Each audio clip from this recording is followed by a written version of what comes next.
He has produced one music album and thus far, and we are interviewing him today to find out about that album and his love for music. Ladies and gentlemen, Luke Null. What's up, Thank bud? you for having me. What up? Yeah, yeah. Just to be totally clear, my IMDb does say I did some random movie. That was apparently another guy named Luke Null Oh who should no, have got dude. that cred. Okay, yeah, I know. I mean, you're not hurting yeah. my feelings. I've Okay, definitely taken credit for whatever movie that yep. is multiple times, and I'm gonna continue to. So yes, I was in that, but no, my entire thing is SNL and stand up, pretty much. Yeah. Okay, no, because I thought it was so legit because I had your profile picture. I'm like, all right, Right. that's my man. That's Luke, And I'm like, okay, well, I'll have this in the introduction. I'm like, okay, well, this is gonna, but yeah, so you had never did a movie thus far.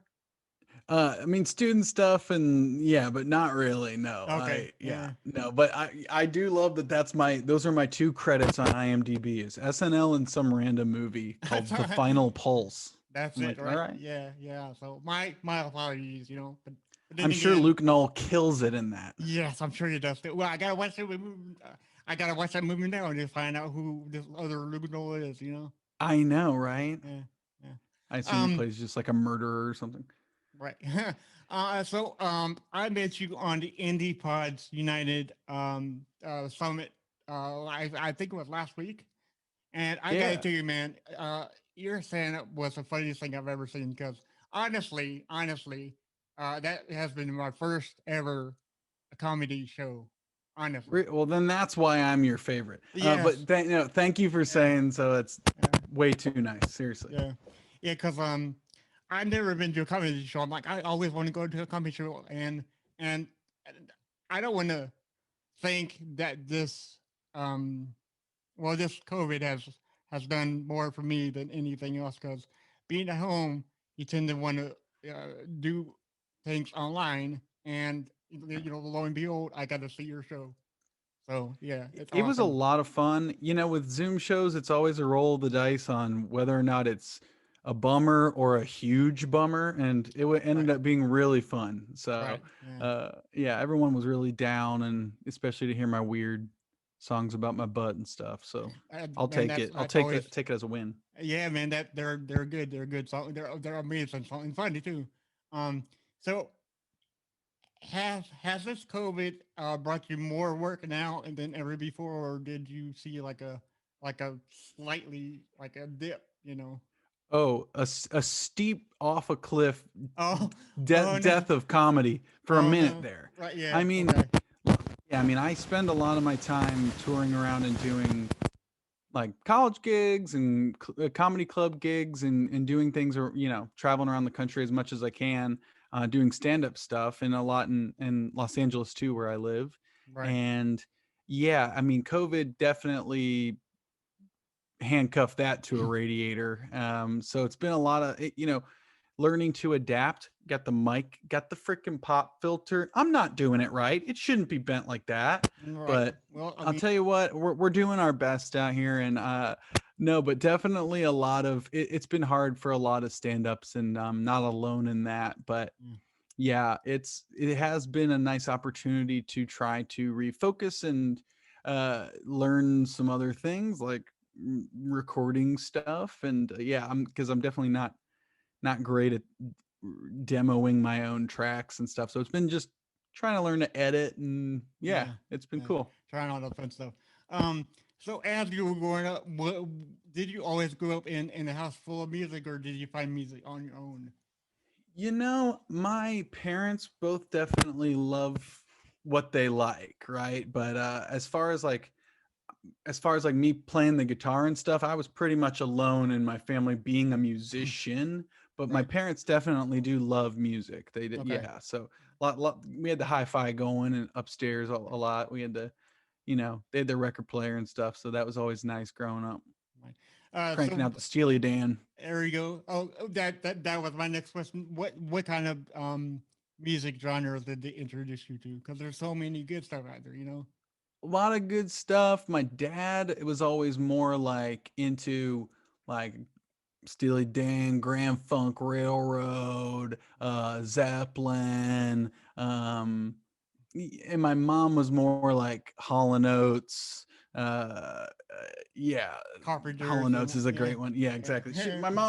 My dad like stopped listening to any music after like 1980, but my mom was definitely like she kept tried to keep current. She tried to listen to what was Right. what was Right. coming out. So yeah, but definitely my dad was more into classic rock stuff and Man, some I tell you what, jams. man, my dad is almost exactly like your dad because my dad really loves Creedence Clearwater Revival.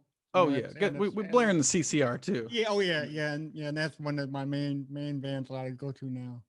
Um, so That's a wild one because they were only a band for like what 3-4 years or something, and they something just like it, yeah, and every song Fogerty wrote was a hit. Every yeah, single one is a hit. It's like yeah. okay. I think the two brothers had a falling out because his brother Tom was the other guitarist, and I think they had a real big fallout or something. It's weird, you know. But I think John still does his solo act, you know, still to this day. Oh yeah, So yeah. that's He cranks awesome. out the jams. Yeah. Cool voice too. Oh yeah, Really yeah. great One of voice. the best voices of rock and roll. Um, with all these great genres you have out there, what inspired you to take the comedy musician route? So I feel like as far as doing comedy music goes, my first and truest love is comedy, right? Right. So I definitely love doing comedy, and I had done some straight stand up, and I came up doing a lot of improv. I came up in Chicago, in the comedy scene there, doing a lot of improv and sketch and a little bit of stand up, and then I started to realize like you know when I was like even like in high school and doing plays and stuff, like I was always cast as if there was ever a guitar guy, I was always the guitar guy. And I was in Right. Greece, I was the guitar guy. You know what I mean? Like anytime that there was a guitar thing, and I would always mess around and make up goof songs Yeah. backstage and stuff with friends of mine when I was growing up. And I started to realize I'm like, oh, that's like one of the few things I'm good at. So I was like, Right. and it did to kind of take me rediscovering that into my time in Chicago, being like, no one's really doing this thing exactly with the way I kind of want to do it, because I really spend a lot of time and energy trying to make my stupid song about my butt or whatever it is Right. a good song. I hope, like, if you don't speak English and you had no idea the comedy of it, if you just turned it on and you heard one of my songs, you'd be like, you know what? Pretty good tune. Like, I want there to be a good song underneath the comedies, and that's something that I don't think um, every uh, you know musical stand up necessarily gives that much of a crap about, is whether or not it's like a catchy tune. And I do. I yeah. Yeah.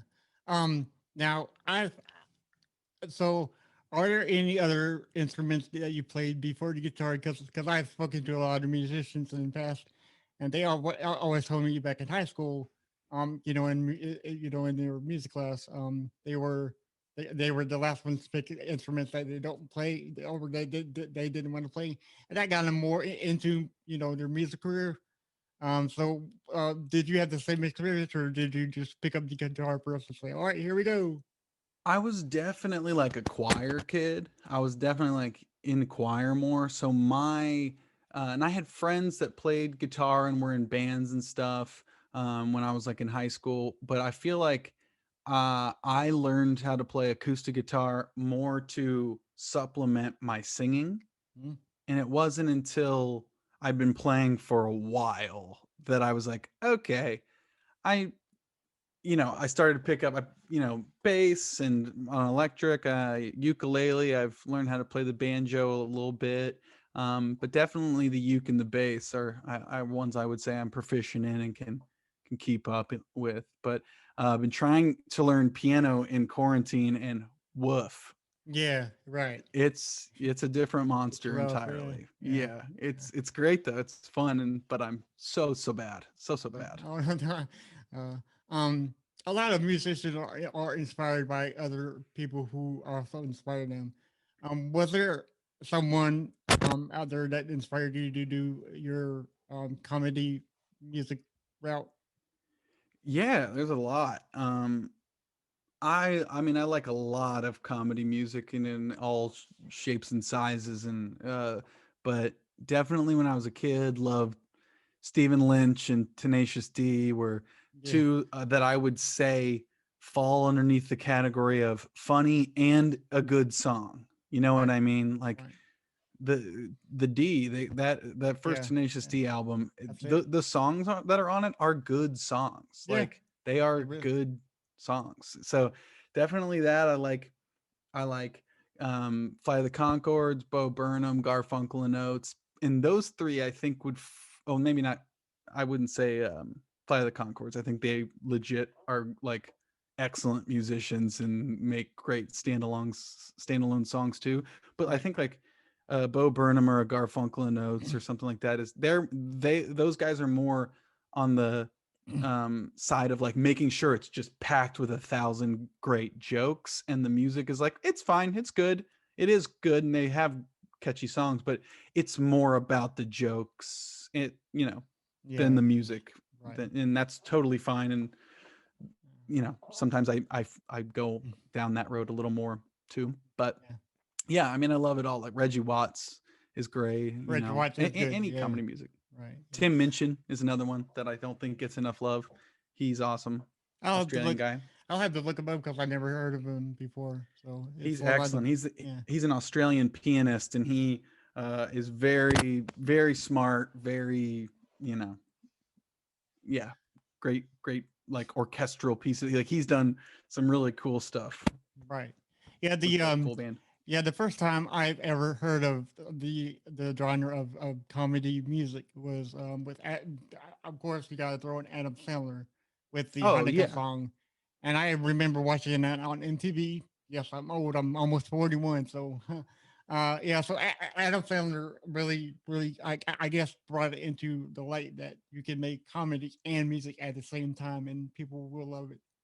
yeah. He rocks. I know when I was coming up and like auditioning for SNL, and during my time there, I would get asked because I auditioned with my guitar. Right. Um, People would ask me if Adam Sandler, and I Yeah. love Adam Sandler and I Right. love all those songs, but yeah, he wasn't my guy, my go-to guy, but I Yeah. do love all those Right. songs.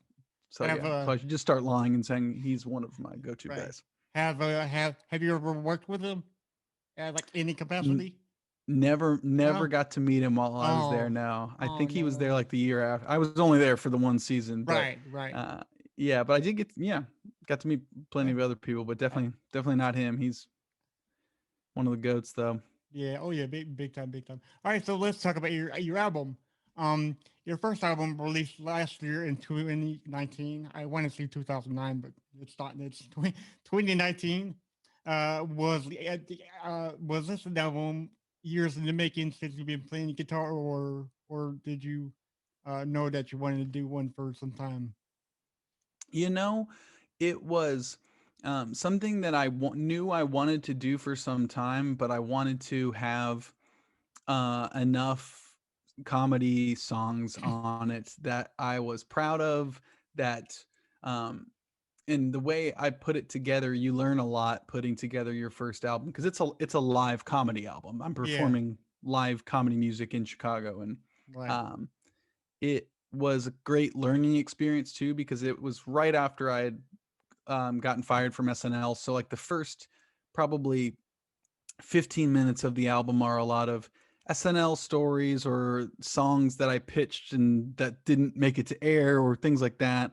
And Right. then the back nine is you know mostly older songs, older and new. I mean there was a mix of, but a lot of like songs that I kind of trimmed the fat off of, and songs that I decided you know I for a long time had to record in some capacity. So but once you do it once I went through the process of editing the album and all of this stuff and working with the record label and all that stuff, I was like, oh, I would do this much differently if I did Yes. this again. Like it makes you hungry to do a second one, and then Right. 2020 had other plans to be able to Yeah. record Well, yeah, live albums. But that's the curse of the COVID. you know. Um, since you mentioned that this was a live album, what made you want to do a live album as opposed to do one in the studio, or or did you so record it at live time and you brought it to the studio and okay, well you can mix it, you know? so they definitely did a little mixing on it, but it was recorded live. It was, edited between different live shows together. At the end of the day, it's a comedy album. It is a stand-up album. So Right, it would right. be the same thing as like listening to a stand-up album in a studio version of it. You need that response. You need the Yes. people laughing. I've definitely recorded versions of some of my songs full band and studio version, but it just always comes away missing something, and Something it's extra. missing the laughs. You got to Yeah. have and to me that's something that is really important to my music. I think is you got to have the human response of like it's goofy, otherwise it Yeah. comes across like I'm trying to do something that I'm not. Right. Yeah, Yeah. So yeah, I think that this COVID has taken away a lot of comedians doing their shows because of, because I've heard a lot of comedians that have said that they need the reaction because that's what comedy is. You know, you expect reaction from the crowd, and in turn you give it right back to them. You know. sure. Yeah, they say a musician plays their instrument and a comedian plays the crowd. That's what they Yes, I don't know who that's said that. what you just did. So we can name it you. Um, I know on your song, last request, most of your songs have been pitches to your company that you worked with before. Were some of the songs you wanted to release on this album from the material you already had, which I know you just said Back Nine was, but I just wanted you to really go in detail and tell us like how did you think about those, decide to, what I'm going to think about, what I'm going to write, and everything. Yeah, I definitely wanted to release some of the, like, I would say probably the last, you know, 2/3 of the album were songs that I had written during my time in Chicago, and I had plenty more that I ended up cutting, or they didn't do as well, or they didn't, things that I didn't think necessarily fit the flow of the show. But that's something I definitely learned, is that album is a little dissonant in terms of the flow of a stand-up show. It's very like all over the place. Right. I know one of the things when I was talking about with the record company, they record comedy albums, and a lot of the ways they make their money is um, having like XM radio plays on like the comedy stations. Mm, And they told me very explicitly, they're like, comedy radio stations don't really play comedy music ever. And I was like, right. cool. And so they're like, we would really like it if you did have some straight stand up bits in Yes. there that weren't musical, that we could chop up and have be the clips that we send to the radio station. So I actually spent a lot of the lead up, like probably 3 or 4 months before I recorded, working on my hour, but also working on the non-musical things in it. So Right. to me, it's stories. Those are the things that I, like I love, like Mike Birbiglia. If you've ever seen Mike Birbiglia, he's great. He's a big storyteller. His stories are really funny and they're true. And I kind of went off that model a little bit, where I tell some stories to break up the songs. Um, yeah, and so some of the songs that I, ended up putting on there were ones that I had definitely R- practiced and performed a lot in Chicago doing stand up there. So, right. and those ones made a lot of those ones made it on Turpentine Wine and Bleach, is a my Chicago hit, Yeah. baby. Gotta Not go. really, but Gotta always have that one hit. Um, so what's next for you? Are you working on a new album for possible 2021 or 2022? Definitely, like I said, like once I went through it once, I realized what I would do differently, and I think what I wanted to focus on was having more of a legato flowing like theme. I wanted to have one song's theme naturally lead into the next, so they weren't so dissonant and in different topics. I wanted to kind of Right. have, you know, a waterfall like any good stand-up album should. Oh yeah. Um, and so I definitely was starting to write things that kind of had that natural progression of, oh, this inspires this, inspires this, inspires this. But 2020, obviously, other plans for recording a live album. Could have Yeah. recorded some studio stuff, and I have, but Right. I'm waiting until I can record it all in one go. But I do feel like in that way, 2020 has been good to kind of let me get my ducks in a row and write some stuff that I think is smarter and takes a step away from all the Butt and Wiener songs. So my Butt and Wiener song still represented, but it's a smaller slice of the pie Well, chart I this mean, time around. you gotta add a button wiener song at least one time. You know, I mean, because that's Oh, where there the are. yeah. Oh, okay. Good, good, good. Yeah, you Oh, saw my devil song, right? I think I yeah, performed that. yeah, yeah, That's a new song, yeah. so I was That's like, that's got to go in there. I mean, come it's on, why not, so right? dumb. Yeah, yeah. Yeah. What the song that I really, really liked is your I think it's your stepdad's dad. That Oh, was yep, that one's pretty new hilarious. too. Yeah, that was Yeah, hilarious for me. So, I got two more questions for you, sir. Before shoot. we let you go, um, other than comedy music, what other genre of music do you really, really like? Because I know there's like a plethora of like music as you see on mobile. I listen to all kinds of music. Is there I'm any? kind of like that. I Okay, would say I'm pretty eclectic as far as, and I do think that the age of Spotify, love it, yeah, subscribe to it for many a year at this point. Better part of a decade, I'm sure.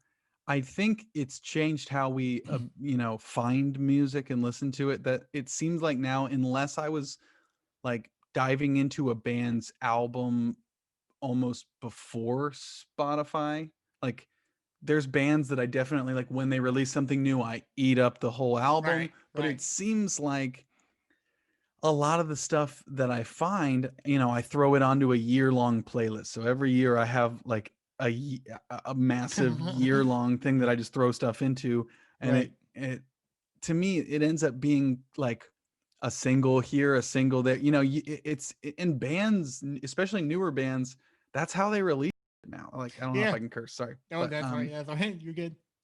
uh that they're not really a lot of bands that I like are not releasing full albums at a time. It's like at best an EP, but mostly like just a bunch of piecemeal singles. Yeah. And I like that. It keeps you kind of, but I do kind of miss sometimes chewing through full albums, a little bit. Yeah, because I would tell you that I do have Spotify and Apple Music, and most of my playlists are like they go from one genre to the opposite end. You know, because one Right. time I would be listening to like a full blown country music. You know, where's my dog and my little girl left me, Right. and then the next song it goes straight into Ice T's 99 Problems. Right. You know, it's like I have that kind of range. It's like full blown anything or nothing. You know, and I just That's feel how it is too. In my like year-long playlist, I'll see like, all right, yeah, I got I got everything covered. went real hard into the Strokes in October, so Right? apparently Yeah, I'm just going yeah. hard on the Strokes. Yeah, but I definitely would say if you were gonna put me in a box, I definitely go for the indie stuff. For And yeah, yeah, I mean, because that's what most people. Honestly, I hate to say this, but most people overlook indie stuff. You know, they go straight to pop music, a little bit of metal music, which is odd because metal music is so great. You know, rock and sure, roll. They tend to want to go to pop more because that's what sells. And a lot of indie um, groups are so good that they don't get the recognition that they should. You know. I think that that's probably true, and I definitely have a poppy sensibility. Certainly, when I write songs too, I Yeah. try. They're a little poppy, but yeah, I mean, I still just try to hold up musicianship to above a lot of things. Like I think it's I think it's easy to get lost in the mix with a lot of stuff that gets cranked out now. Yeah. That yeah, I still like somebody who's shredding on a guitar. I still like Yeah. somebody who can play piano really well. You know what I mean? Like stuff like that. I'm a sucker for it. I think I always will be, rather than the like. Not that I can't appreciate overproduced stuff, which I also like, but Right. yeah, Right. my favorite stuff tends to be actually like bands playing real instruments. Yeah. Yeah. I just thought of what more questions. So I do have again two more questions for you. Um, Here at When Words Fail, it's mostly this for people who are going through some tough times with life. Either depression or mental illness, and we like to take their mind away from all of their troubles as an hour or two or however long our podcast is. Now there are some songs that move me in ways that I cannot explain. Right. Sure. That's when words fail music. Right. So, is there one or two songs that moved you in ways that you can't explain to me? Like, cause to me, when I hear that Eric Church's song Talladega, I tend to want to cry just a little bit. You know, and that means so much to me because it brings back up memories of good times. And it reminds me of my friend Becca. So, Oh yeah. is there any songs for you that really speak to you in ways that you can't? Yeah, I mean there's a bunch, man. It's hard. Yeah, I I know, think a right? lot of the Yeah. songs that I would probably put in that category are ones that remind me of um my fiance. I got engaged right before quarantine. Right. Um Well, that's. brag about the ring. I don't have a ring. Not Oh, she's not giving me a ring. oh Um no! Did but did no, I did you gave give one to her a ring? her, just waiting to get one back. We'll see eventually someday. Yeah. But I would say like uh I think a song that I always makes me think of her is the song "Where the Night Goes" by Josh Ritter. That's a good one. That's Okay. the song of ours that we really like together. That Right. it just just reminds me of her. Yeah. Um, but yeah, that's a big one. That would be my example of one that Cool. I love. Yeah. Last question is, I know we talked about a lot of music today, so I'm always looking for a lot of new music that I never heard of before, and you gave me some great comedy artists to look to.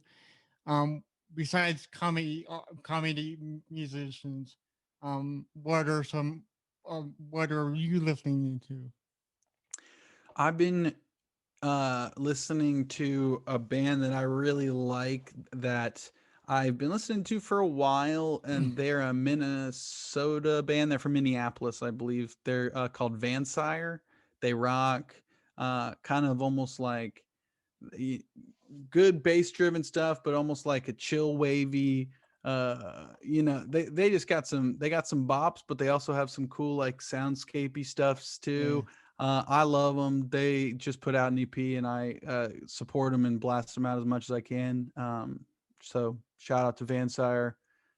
nice. That's my pick. They're my pick right now They're that I've your been they're your bumping. go-to band, right? Yeah, Yeah, yeah. I'm loving it. And Yeah. smart lyrics too. I Cool, appreciate man. good lyricism. Yeah, I do too. I do too. And so it always feels good to have a good story, to bump your head to, So Exactly. Yeah. so where can everybody find you? Are you on any platforms? All platforms? As far as my music and stuff is all on all the streaming stuff, Apple Music, Google Play, Spotify, all the fun stuff, iTunes. As far as just me cranking out my goofs, hit me up on good old Instagram and Twitter, and it's bad, man, but I'm starting to do TikTok, and it is fun. Oh, see, It I'm is wondering fun. if that actually works, because I've heard a lot of great things about it. I've heard a lot of bad things. I So go it's down a rabbit hole. Like my feed is like yeah. toxic. Like it's bad because I only like stuff that like is made by people who are out of their mind. So I'm like, Yeah. you know what I That's mean? Like I don't like anything that yeah, yeah, that's good. but I love it. I love it. Well, thank you so much for coming on and being so nice and we really Heck, appreciate thank you you. for having me, So, James, and yes, for sir. the kind Yes, words. yes, sir.